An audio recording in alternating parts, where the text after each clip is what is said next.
സുപ്രഭാതം. ട്രഡീഷണലി കേരളയിലേക്ക് എല്ലാവർക്കും സ്വാഗതം. നമ്മളിൽ ചിലർക്കെങ്കിലും ചില സമയങ്ങളിൽ പണത്തിന് ബുദ്ധിമുട്ട് വരാറുണ്ടല്ലേ? ചിലപ്പോൾ ഒരാവശ്യത്തിന് വേണ്ടിയിട്ട് നീക്കി വെച്ചിരിക്കുന്ന പൈസയാകും ആ സമയത്ത് നമുക്ക് കിട്ടില്ല. ചിലപ്പോൾ ജോലി ചെയ്തിട്ടുള്ള സാലറി ആണെങ്കിൽ പോലും കിട്ടാനായിട്ട് നമുക്ക് ബുദ്ധിമുട്ട് വരാറുണ്ട്. ആർക്കെങ്കിലും കൊടുത്ത പൈസയാണെങ്കിലും തിരിച്ചു കിട്ടാതിരിക്കുക. അങ്ങനെ ധനപരമായിട്ടുള്ള എല്ലാ ബുദ്ധിമുട്ടുകളും 21 ദിവസത്തെ പച്ചക്കർപ്പൂരം കൊണ്ടുള്ള ഒരു പരിഹാരം വഴി നമുക്ക് മാറ്റിയെടുക്കാനായിട്ട് സാധിക്കും. ഈ ഒരു പരിഹാരം ചെയ്യുന്നത് വഴി എവിടുന്നൊക്കെയാണോ നമുക്ക് പണം നമ്മുടെ കയ്യിലേക്ക് വരാനുള്ളത്, അല്ലെങ്കിൽ പണം നമ്മുടെ കയ്യിലേക്ക് എത്തിച്ചേരാനായിട്ട് എന്തൊക്കെ ബുദ്ധിമുട്ടുകളാണ് ഉള്ളത്, എന്തൊക്കെ തടസ്സങ്ങളാണ് ഉള്ളത്, ആ തടസ്സങ്ങളെല്ലാം മാറി പണം നമ്മുടെ കൈകളിലേക്ക് എത്തിച്ചേരുന്നതാണ്. 3 കാര്യങ്ങളാണ് നമുക്ക് ഇതിൽ 21 ദിവസത്തേക്ക് ചെയ്യാനായിട്ടുള്ളത്. അതിൽ ഒന്ന്, നമ്മുടെ പൂജാമുറിയിലോ അല്ലെങ്കിൽ നമ്മുടെ പൈസ സൂക്ഷിക്കുന്ന അലമാരിയിലോ ആയിരിക്കണം നമ്മൾ ചെയ്യേണ്ടത്. അതിന് വേണ്ടത് പച്ചക്കർപ്പൂരവും കുറച്ച് നാണയങ്ങളുമാണ്.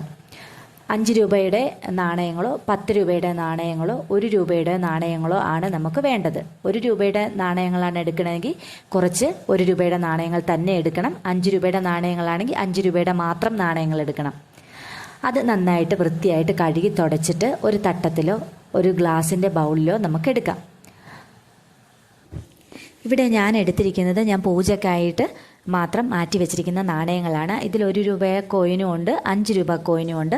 ഇതിൻ്റെ അകത്തുനിന്ന് ഞാൻ 5 രൂപ കോയിൻ മാത്രമാണ് എടുക്കുന്നത്. അത് ഒരു ചെറിയ തട്ടത്തിലാക്കി വെക്കാം. എന്നിട്ട് അതിലേക്ക് പച്ചക്കർപ്പൂരം നമുക്കിപ്പോൾ എല്ലാവർക്കും അറിയാം. അങ്ങാടി കടകളിലും പൂജാ സ്റ്റോഴ്സിലും ഇനി ഓൺലൈനായിട്ടാണെങ്കിൽ അങ്ങനെയാണെങ്കിലും പച്ചക്കർപ്പൂരം നമുക്ക് എല്ലായിടത്തും ഇപ്പം കിട്ടും. അപ്പോൾ പച്ചക്കർപ്പൂരം വാങ്ങിച്ചിട്ട് അതിൻ്റെ അകത്തുനിന്ന് ഒരു ചെറിയ കഷ്ണം എടുത്തിട്ട് ഈ നാണയത്തൊട്ടുകളിലേക്ക് പൊടിച്ചിടണം. അങ്ങനെ തന്നെ വെക്കരുത്, നന്നായിട്ട് പൊടിച്ചിടണം. എങ്കിലേ ഇതിൻ്റെ സ്മെല്ല് നന്നായിട്ട് വരുള്ളൂ. നന്നായിട്ട് പൊടിച്ചിട്ടതിന് ശേഷം നന്നായിട്ട് പ്രാർത്ഥിക്കണം ദേവിയോട്. ഞങ്ങളുടെ ധനപരമായിട്ടുള്ള എല്ലാ തടസ്സങ്ങളും മാറി ധനവരവ് ഉണ്ടാവണം എന്ന് പ്രാർത്ഥിച്ചതിന് ശേഷം പൂജാമുറിയിൽ വെക്കാനായിട്ട് സൗകര്യമുള്ളവർ പൂജാമുറിയിൽ വെക്കുക. ലക്ഷ്മി ദേവിയുടെ ഫോട്ടോയുടെ അടുത്തോ, അല്ലെങ്കിൽ നിലവിളക്കാണ് പൂജാമുറിയിൽ നിലവിളക്കിൻ്റെ അടുത്താണെങ്കിൽ അങ്ങനെയാണെങ്കിലും വെക്കാം. ലക്ഷ്മി ദേവിയുടെ ഫോട്ടോ ഉണ്ടെങ്കിൽ ലക്ഷ്മി ദേവിയുടെ ഫോട്ടോയുടെ മുന്നിലായിട്ട് വെക്കുക. ഈ തട്ടം വെച്ചിട്ട് ധനവരം ഉണ്ടാവണം എന്ന് മനസ്സാലെ പ്രാർത്ഥിക്കുക. ഇല്ലയെന്നുണ്ടെങ്കിൽ പൂജാമുറി ഇല്ലയെന്നുണ്ടെങ്കിൽ അലമാരയിൽ പൈസ എവിടെയാണോ സൂക്ഷിക്കുന്നത്, സേഫിൻ്റെ അകത്തായിരിക്കുമല്ലോ പൈസ സൂക്ഷിക്കുന്നത്, ഒരു ചെറിയ ഒരു അറ ഉണ്ടാവുമല്ലോ, ആ അറയിൽ നമുക്ക് ഇത് വെക്കാവുന്നതാണ്. ഇത് വെച്ചിട്ട് ധനവരവ് ഉണ്ടാവണേ എന്ന് പ്രാർത്ഥിക്കണം. 21 ദിവസവും നമ്മൾ ഈ നാണയത്തിൻ്റെ മേളിൽ പച്ചക്കർപ്പൂരം പൊടിച്ചിടണം. എപ്പോഴാണോ നമുക്ക് ബ്രഹ്മമുഹൂർത്ത സമയത്ത് ചെയ്യാൻ പറ്റുന്നതാണെങ്കിൽ ഏറ്റവും നല്ലത്. ഇല്ലയെന്നുണ്ടെങ്കിൽ രാവിലെ 7 മണി വരെയുള്ള ഏത് സമയത്ത് വേണമെങ്കിലും നമുക്ക് ചെയ്യാം. അപ്പോൾ വെളുപ്പിന് എഴുന്നേൽക്കാൻ പറ്റാത്തവർക്ക് 6 മണി മുതൽ 7 മണി വരെയുള്ള സമയത്ത് 7 മണി വരെ നമുക്ക് ഈ കാര്യം ചെയ്യാവുന്നതാണ്. അപ്പോൾ ആദ്യത്തെ ദിവസം വെക്കുമ്പോൾ നമ്മൾ ഈ നാണയങ്ങളെല്ലാം നന്നായിട്ട് കഴുകി തുടച്ച് വൃത്തിയാക്കി എടുത്തതിന് ശേഷം വേണം പച്ചക്കർപ്പൂരം ഇടാനായിട്ട്. പച്ചക്കർപ്പൂരം ഇട്ടിട്ട് പൂജാമുറിയിലോ നമ്മളുടെ അലമാരിയിലോ ഇത് കൊണ്ടുവന്ന് വെക്കണം. 2ാമത്തെ ദിവസം തൊട്ട് ഇത് കഴുകേണ്ട ആവശ്യമില്ല. നമ്മൾ ഇതിൻ്റെ മേളിൽ കൂടെ തന്നെയാണ് ഈ 21 ദിവസവും പ്രാർത്ഥിച്ചിട്ട് പച്ചക്കർപ്പൂരം ചേർക്കേണ്ടത്. ഇതാണ് ആദ്യത്തെ മാർഗം. ഇനി 2ാമത്തെ കാര്യം നമ്മൾ ചെയ്യേണ്ടത് ഒരു ചെറിയ ഒരു ചിരാതെടുക്കുക. ചിരാതോ ചെറിയൊരു ഗ്ലാസിൻ്റെ ബൗളോ എടുക്കുക. ചെറുത് മതി. കാരണം എന്താണെന്ന് വെച്ചാൽ നമ്മളിതിൽ കല്ലുപ്പാണ് ചേർക്കുന്നത്. അതും അടുക്കളയിലെ ഉപയോഗത്തിന് വേണ്ടിയിട്ടുള്ളതല്ല. നമ്മൾ പൂജയ്ക്ക് വേണ്ടി സെപ്പറേറ്റ് വാങ്ങിച്ച് കുറച്ച് ഉപ്പ് വയ്ക്കുക. ഒരു പാക്കറ്റ് ഉപ്പ് വാങ്ങിച്ച് വയ്ക്കുക. എന്നിട്ട് അതിൽ നിന്ന് ഓരോ സ്പൂൺ ഉപ്പെടുത്തിട്ട് ഈ ചിരാതിലേക്ക് ഇടണം. ചിരാതിലിട്ടിട്ട് അതിൻ്റെ മേളിലേക്കും നമ്മൾ ആദ്യം ചെയ്തതുപോലെ തന്നെ പച്ചക്കർപ്പൂരം പൊടിച്ചിടണം. കുറച്ച് പച്ചക്കർപ്പൂരം ഇട്ടാൽ മതി. കാരണം എല്ലാ ദിവസവും നമുക്ക് ഈ ഉപ്പ് മാറ്റേണ്ടതാണ്. ആദ്യത്തെ നമ്മൾ ചെയ്തതിൻ്റെ അകത്ത് നാണയം നമ്മൾ എല്ലാ ദിവസവും കഴുകിയെടുക്കേണ്ട കാര്യമില്ല. 21 ദിവസം ആദ്യത്തെ ദിവസം കഴുകി വെച്ചിട്ട് 21 ദിവസവും അതിൻ്റെ മേളിലേക്ക് തന്നെയാണ് നമ്മൾ ഇടേണ്ടത്. പക്ഷേ 2ാമത്തെ നമ്മൾ ചെയ്യുന്ന കാര്യത്തിൻ്റെ അകത്ത് ഉപ്പ് ചെറിയ മൺചിരാതിലോ അല്ലെങ്കിൽ ഗ്ലാസ് ബൗളിലോ എടുത്തിട്ട് ആദ്യത്തെ ദിവസം നമ്മൾ പച്ചക്കർപ്പൂരം പൊടിച്ചിട്ട് നന്നായി പ്രാർത്ഥിച്ചതിന് ശേഷം നമ്മുടെ അടുക്കളയിൽ ഒരു വൃത്തിയുള്ള ഭാഗത്ത് വെക്കണം. അടുക്കളയിൽ ഒരു വൃത്തിയുള്ള ഭാഗത്ത് വെച്ചിട്ട് നമ്മൾ പ്രാർത്ഥിക്കണം, ധനവരവുണ്ടാവണേ എന്ന് പ്രാർത്ഥിക്കണം. രണ്ടാമത്തെ ദിവസവും ഈ ഉപ്പ് സിങ്കിൽ ഒഴിച്ച് കളഞ്ഞ് കഴുകിയെടുത്തതിന് ശേഷം വീണ്ടും ഒരു സ്പൂൺ ഉപ്പിട്ടിട്ട് അതിലേക്ക് പച്ചക്കർപ്പൂരം പൊടിച്ചിടണം. ഇതും ഏത് സമയത്താണോ ആദ്യത്തെ ചെയ്യുന്നത് അതേ സമയത്ത് തന്നെ രണ്ടാമത്തതും മൂന്നാമത്തതും ചെയ്യണം.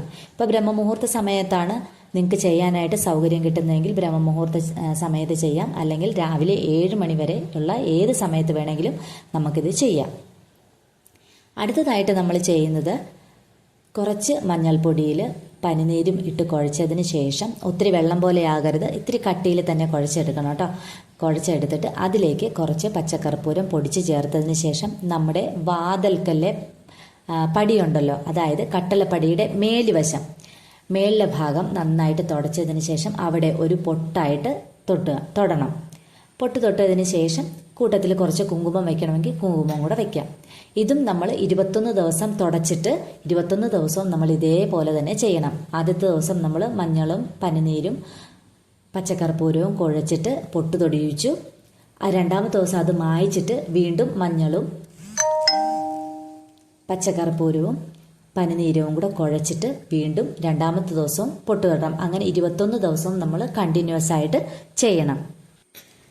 വാതിൽപ്പടിയുടെ താഴെയല്ല വെക്കേണ്ടത്, മേൽവശത്താണ് വെക്കേണ്ടത്. താഴെ നമ്മൾ നടക്കുമ്പോഴത്തേക്കും അത് നിലത്ത് പച്ചക്കർപ്പൂരം ചേർത്തിരിക്കുന്നത് കൊണ്ട് നമ്മൾ അതിൽ ചവിട്ടണ്ട എന്ന് വിചാരിച്ചിട്ടാണ് മേളിൽ ചെയ്യുന്നത്.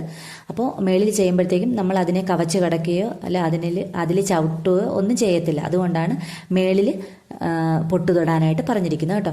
അപ്പോൾ ഈ 3 മാർഗ്ഗങ്ങൾ നമ്മൾ 21 ദിവസം കണ്ടിന്യൂസ് ആയിട്ട് ചെയ്യേണ്ടതാണ്. ഏത് സമയമാണോ നമുക്ക് ചെയ്യാനായിട്ട് സൗകര്യമുള്ളത് ആ സമയം നമ്മൾ തിരഞ്ഞെടുത്തിട്ട് 21 ദിവസം മുടങ്ങാതെ ഇത് ചെയ്യണം. ആദ്യത്തെ ഇതിൽ പൈസ വെക്കുമ്പോഴത്തേക്ക് ആ പൈസ ആദ്യത്തെ ദിവസം കഴുകിയെടുത്ത് വെച്ചിട്ട് നമ്മൾ പച്ചക്കർപ്പൂരം 21 ദിവസം തുടർച്ചയായിട്ട് അതിൻ്റെ അകത്ത് പച്ചക്കർപ്പൂരം ചേർക്കുക. പക്ഷെ വാതിൽപ്പടിയിൽ പൊട്ട് വയ്ക്കുമ്പോഴും അടുക്കളയിൽ വെച്ചിരിക്കുന്ന ഉപ്പും എല്ലാ ദിവസവും മാറ്റിയിട്ട് പുതിയത് വെച്ചിട്ട് പച്ചക്കർപ്പൂരം ചേർക്കുക. 21 ദിവസം ഇത് ചെയ്ത് കഴിയുമ്പോഴത്തേക്ക് ധനപരമായിട്ടുള്ള എല്ലാ തടസ്സങ്ങളും മാറി എവിടെ നിന്നൊക്കെയാണോ നമുക്ക് പൈസ കിട്ടാനുള്ള ആ പൈസ എല്ലാം നമ്മുടെ കയ്യിലേക്ക് വരും. നമ്മൾ അതിന് വേണ്ടിയിട്ട് കൂടുതൽ കിടന്ന് അലയുകയോ ബുദ്ധിമുട്ടുകയോ ഒന്നും ചെയ്യേണ്ടി വരത്തില്ല. എവിടെ നിന്നൊക്കെയാണോ നമുക്ക് കിട്ടാനുള്ളത് ആ പൈസ എല്ലാം നമ്മളെ തേടി വരും. ഇത് ഞാൻ പരീക്ഷിച്ചിട്ടാണ് കേട്ടോ നിങ്ങളോട് പറയുന്നത്. 21 ദിവസം ഞാൻ ആദ്യമേ പരീക്ഷിച്ചു, അത് കഴിഞ്ഞിട്ട് കുറച്ച് ഗ്യാപ്പ് ഇട്ടിട്ട് ഞാൻ വീണ്ടും പരീക്ഷിച്ചു. അത് കഴിഞ്ഞിട്ട് ഇപ്പോൾ 3ാമത്തെ പ്രാവശ്യം ഞാൻ വീണ്ടും ചെയ്യുവാണ്. ഇപ്പോൾ ഇന്നത്തെ തുടങ്ങി വീണ്ടും ചെയ്യുവാണ്. അപ്പോൾ എൻ്റെ അനുഭവത്തിൽ ഇത് നല്ലൊരു റെമഡി ആയിട്ടാണ് എനിക്ക് തോന്നിയത്. അതുകൊണ്ടാണ് അത് ഞാൻ നിങ്ങളുമായിട്ട് ഷെയർ ചെയ്യുന്നത്. അപ്പോൾ ഇത്രയാണ് ഇന്നത്തെ വീഡിയോയുടെ വിശേഷങ്ങൾ. വീഡിയോ ഇഷ്ടപ്പെട്ടിട്ടുണ്ടെങ്കിൽ അല്ലെങ്കിൽ ആരെങ്കിലും ഈ റെമഡി ചെയ്തിട്ട് അവർക്ക് പോസിറ്റീവായിട്ടുള്ള റിസൾട്ട് കിട്ടിയിട്ടുണ്ടെങ്കിൽ അതും കൂടെ കമൻറ്റിൽ വന്ന് പറയുമെന്ന് വിചാരിക്കുന്നു.